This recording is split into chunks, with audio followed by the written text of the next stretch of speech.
Kirkland's has the perfect modern farmhouse style, and today we're going to make some copycats or dupes of Kirkland's decor for way cheaper than what's on the price tag. And they all contain one secret ingredient.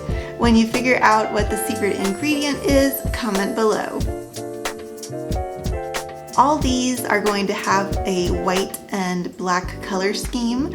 So let's get started on the first DIY, which is a dupe of this cute little barn. I want to make a napkin holder, so I looked around for items that would be a good starting point. This tray was a good size, and if you're wondering, they do come apart with a little aggression. I want the bottom piece to act as a nice sturdy base, plus it's already the right color and size. I measured how big I want this to be and then created an outline of the barn on my computer. I'm using a nail tool to create the creases in this piece of Dollar Tree foam core.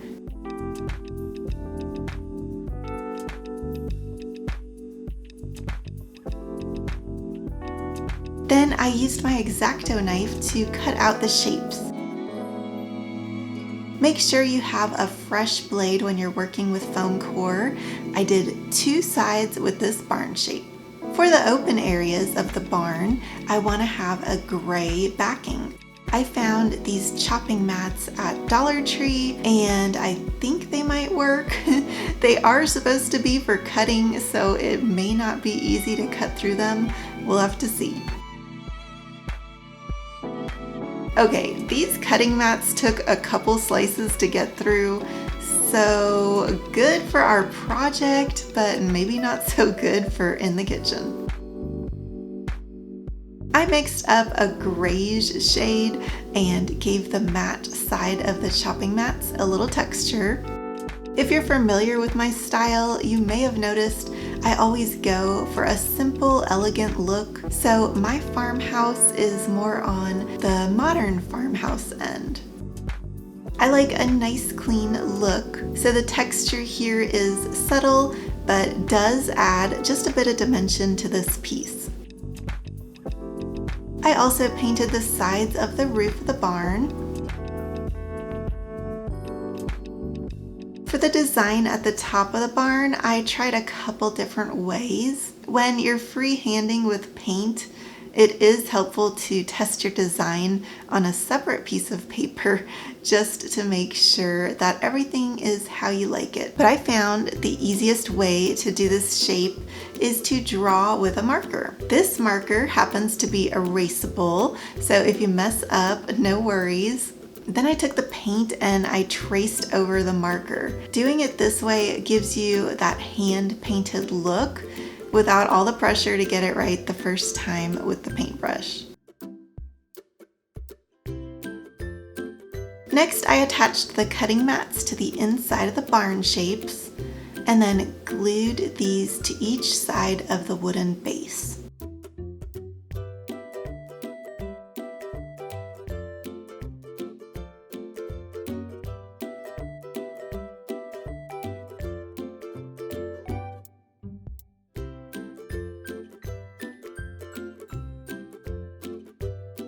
I measured how big the sides needed to be, and then I repeated those same steps that we did for the other two sides.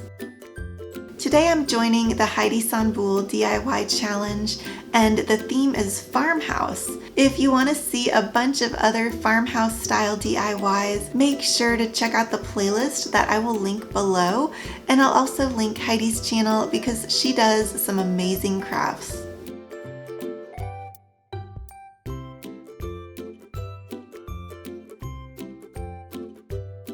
Here were the supplies we had to pick up at Dollar Tree. And here is the comparison of mine to the Kirkland's one. Pretty good savings.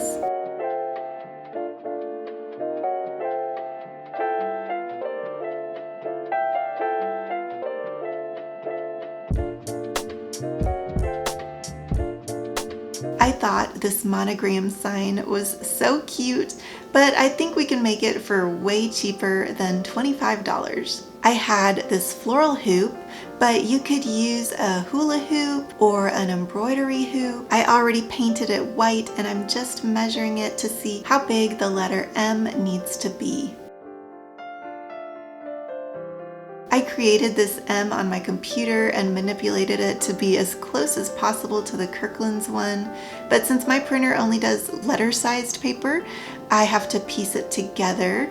We're doing things old school today, and if you don't have a Cricut or another cutting machine, then you'll get a few tips on how to do some lettering by hand. So I trimmed the edges up and taped the shape together. Then I indented the paper with a dull object. You don't want to cut through until you've traced the whole thing. Getting artsy and creating things to make your home beautiful is relaxing and fun, and that's why I share crafts and home DIYs, so you can get lots of ideas to find your inner artist. If you're liking this video, please consider subscribing to my channel. It really helps me grow, and I appreciate each and every one of you so much. I post every Friday, but sometimes I do a bonus video during the week, so if you also click that notification bell, then you won't miss any new budget-friendly home decor and crafting videos.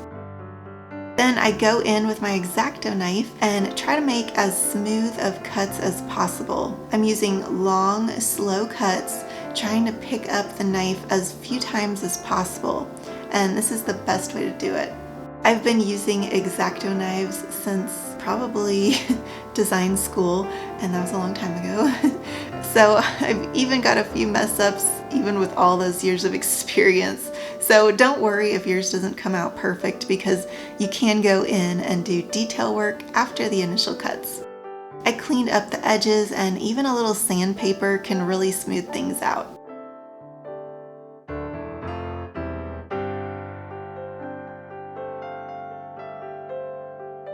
Dollar Tree has buffalo check ribbon, but I am all out of that, so I had to cut this really big one to size.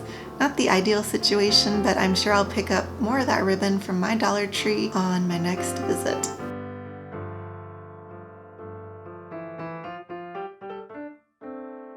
I wrapped this around the hoop and added a bow to try to match the Kirkland's version.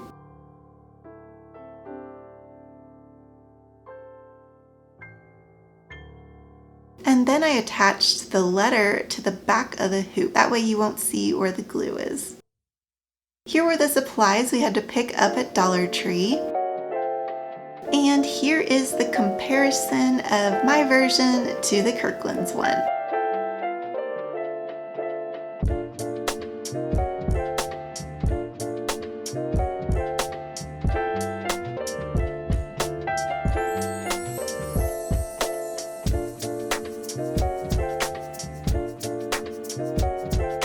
I thought this eat sign would look really cute with the barn napkin holder that we made. Oh, and have you figured out what the secret ingredient is in all these projects? Leave your guess in the comment section below. I started by cutting the foam core to the right size.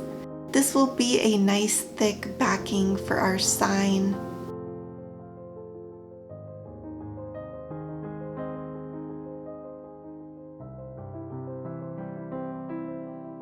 I got these peel and stick vinyls in the Target dollar spot. I saw the eat sign on the packaging and I thought those letters would be perfect for this sign, but I opened this up and there was no eat sign.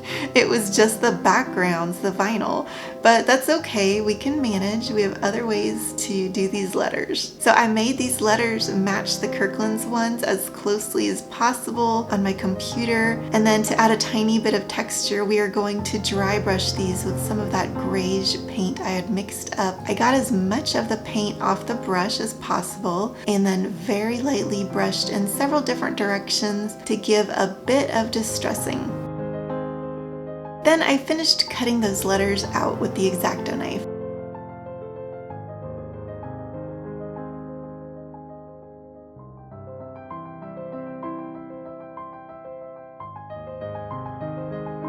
I'm using the wooden blocks, which are like a tiny Jenga game, and you can find those in the kids section at Dollar Tree.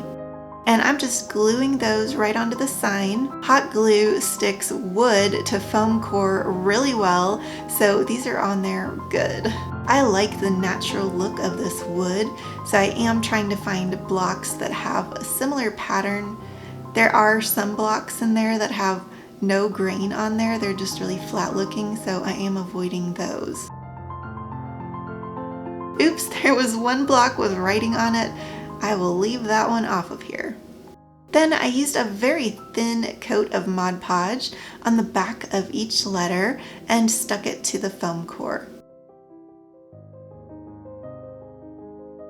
The last step is to finish off the edges.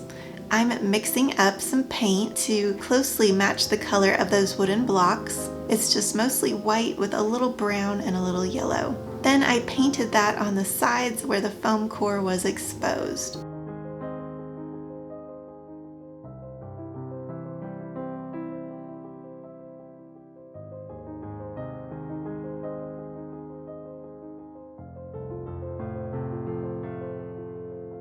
This one was so cheap to make, only $2, and it looks so close to the original.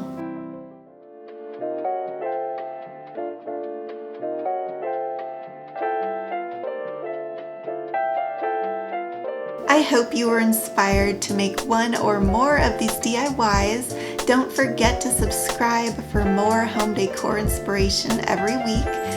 And check out that playlist hosted by Heidi Sambul in the description box below for more farmhouse ideas. Thank you so much for watching, and I hope you have a creative day. Bye!